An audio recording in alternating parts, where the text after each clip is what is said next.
காகிதமில்லா பேரவை கூட்டத்திற்கான ஏற்பாடுகள் தயாராக உள்ள நிலையில் புதுச்சேரி மாநில சட்டப்பேரவை இன்று கூடுகிறது.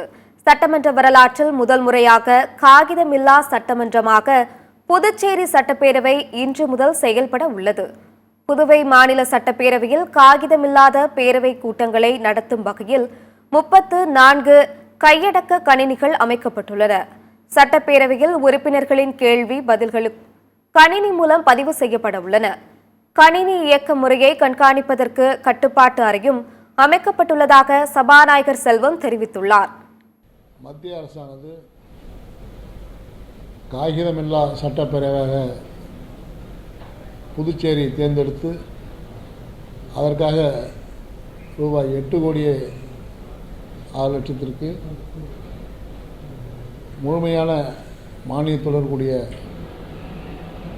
நேவா ப்ராஜெக்ட் என்ற பெயரிலே புதுச்சேரி சட்டப்பேரவையை காகிதமில்லா சட்டப்பேரவை அறிவித்து அதற்கான நிதி முழுவதுமாக ஒதுக்கப்பட்டு அந்த பணி தற்போது முடிவடைந்திருக்கிறது.